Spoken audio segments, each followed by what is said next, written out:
to the 2025 Mbarara Incubation Cohort.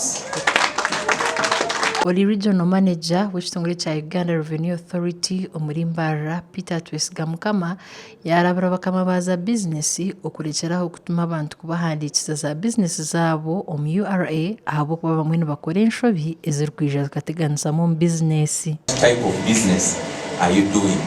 When we register, we normally note the source of income and the type of business that you do. Now, it's a bit unfortunate that some of you, when it's time for registration, you delegate that authority to other people. Most times, you trust the tax agents to do this role for you. And what happens is they capture information that is not commensurate to the business that you're doing what? That you're doing. Necho mugasho abantu abakutendeka okuhandikisa za business zaabo abokuba nikiyamba kutunga obuyambi omu banka hamwe n'okushubura gye aha butare bw'omunda hamwe n'aheeru y'ihanga nk'oku Nicholas tumwebaze Regional Manager owa Uganda Registration Service Bureau itaagi rya Mbarara arikushoborera.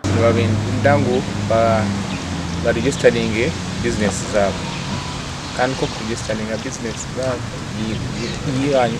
yiwe noganyiramo ebintu bingi ekyokubanza nibaza kuba nibafuna obuyambi omu banka egyo ba training. They are able to access financial credit not only from UDP nibaza kuza no mu banka ezindi. Alan Mwesigwa, Director Strategic Cooperative Affairs Uganda Development Bank yayoreka kubiina amasiko ngu ebibeegye nibija kubita omu nkora na munonga okuhandikisa business n'okushashura omushoro gwa URA n'okumakinga sure ari tukweta business readiness for finance kugira ngu for instance business yawe yabe etari registered okuhita ukagiregistering ukashashura ukaregistering for tax identification ninga with URA wijo mu bank you are now able to access financing.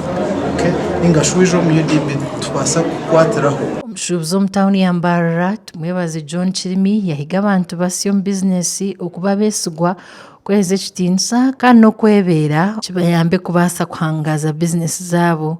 Abasigazi bakiri bato jane eyokuteekwa kuzamu muteekwa kuba yourself, muteekwa kuba faithful, muteekwa kuba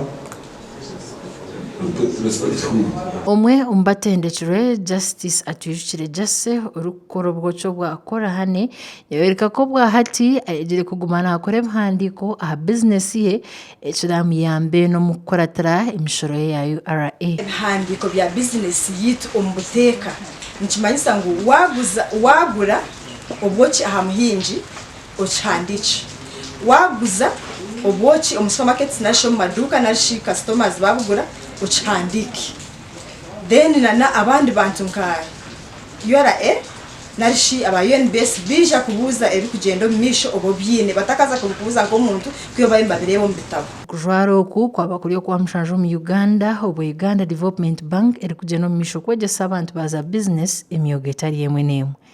Ndi Olivia Kamsime awatari West omuri Mbarara.